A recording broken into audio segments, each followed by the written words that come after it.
We are the descendants of Eri, who was one of the sons of Gad, who was one of the sons of Jacob. The children of Eri left Egypt during the Exodus, mass movement of the people. The next day, we were invited to visit Nuri village, another ancient Igbo patriarchal site. Those they saw, they were Hebrews. But for the pronunciation problem among the early settlers, they pronounced it Igbo. The singer, affectionately known as Gramophone, praises the king of Nuri, welcomes the chiefs, and extends her best wishes to everyone present. She prays for the well-being of the important guests from Israel, and does not forget to sing her own praises as well. She reminds us all of her claim that the true origin of the Igbo is Israel. Our visit is covered extensively by local television and radio. An enchanting reporter was assigned to the event. This is Igwe's sister. This is the sister to the king.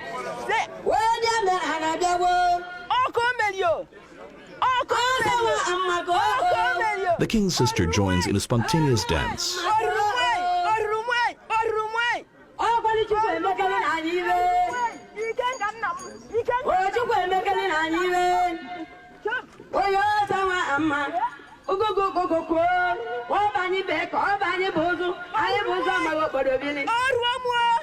This is the Bible. That's really good. The Bible reached the Igbo through the missionaries, but they claim it was already inherent in their Hebrew souls. This is the ark of Abraham, Noah. Recently, the Igbo underwent a mass return to their origins, following the discovery of the name Eri in the book of Genesis. To celebrate this revelation, they declared a holiday, Great Aguleri Day, that conveniently coincides with the birth of Jesus. Its acronym, Gad, is the name of the father of Eri and one of the lost tribes.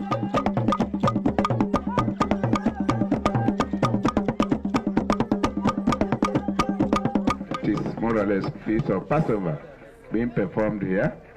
See the chicken and the Idu Mo'u holiday can be compared with Passover.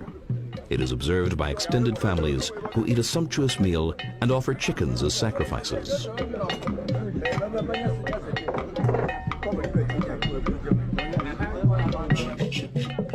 Like the Igbo, there are thousands of communities in Africa that associate themselves with the lost tribes.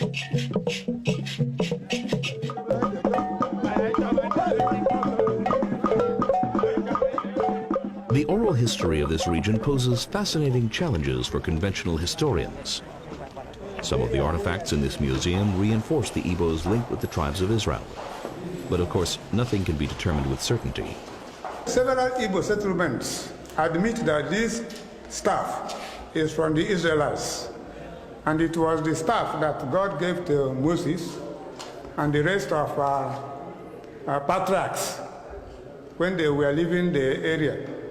And we use it also to settle disputes between tribes or settlements. And below here, during our visit, there were rumors that an ancient Hebrew scroll was concealed at the palace. When we wanted to film it, our guide followed the local tradition and consulted the spirits. This time the answer was a definite no. We wondered why. Igbo tribespeople constitute the intellectual elite of Nigeria. Although the Igbo are still discriminated against, they continue to flourish. In this religious procession that appears primitive, march famous attorneys, engineers, physicians, and several millionaires. The Igbo control Nigeria's economy, but have no political ruling power. Perhaps this is why 5 million Igbo are now seeking their fortunes abroad.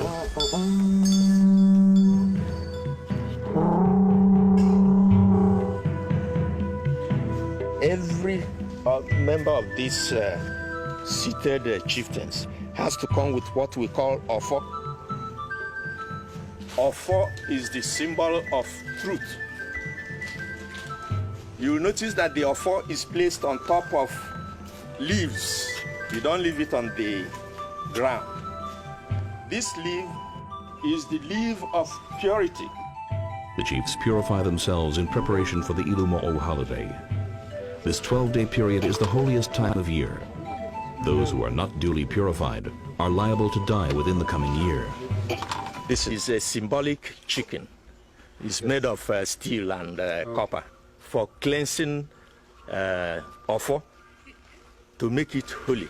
I don't know where any of the priests might have gone to, and his offo is polluted. So we want to make sure that all of us came here with pure and clean offo. And of course, this is a palm frond. I'm sure you have palm frond in Israel. So he's now going to start from his own.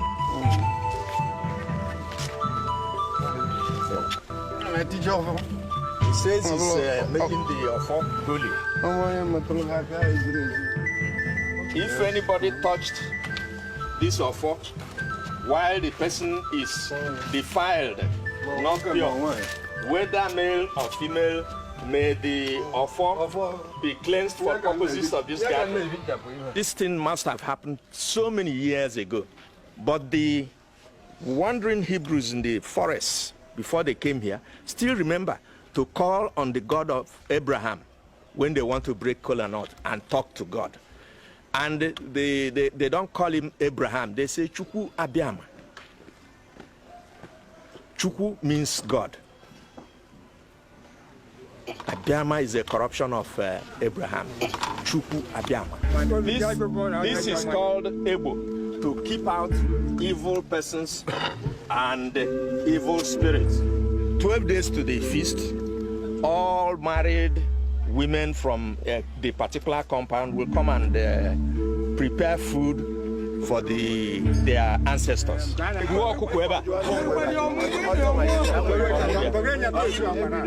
Chicken for sacrifice.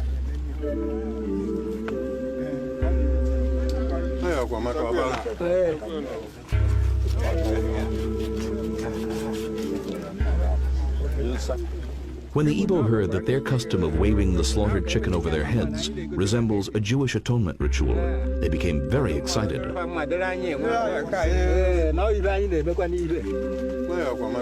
We have no plans to migrate to Israel, but we are very proud of our past and our culture. I have told you about when you shed your brother's blood, there's something we perform.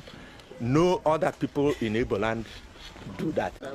If you are not holy, we have been emphasizing throughout this morning on the need for purity in spirit, in mind, and body before you go to the shrine of the ancient people. If you are not clean and you go there, you will not come out alive. That's what we believe. And most people don't go there. Yes, sir. But I know at times, that's what they say, church title and traditional title. Yes. I wanted to emphasize, to elaborate more on those things. Sacrament is different from Ozo.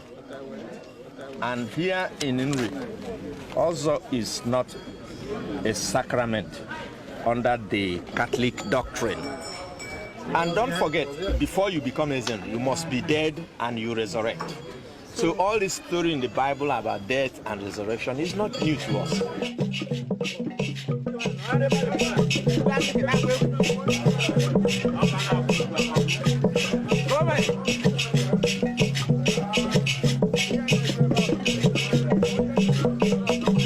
The priest scatters the feathers to prevent the incursion of evil spirits and other lethal mass media.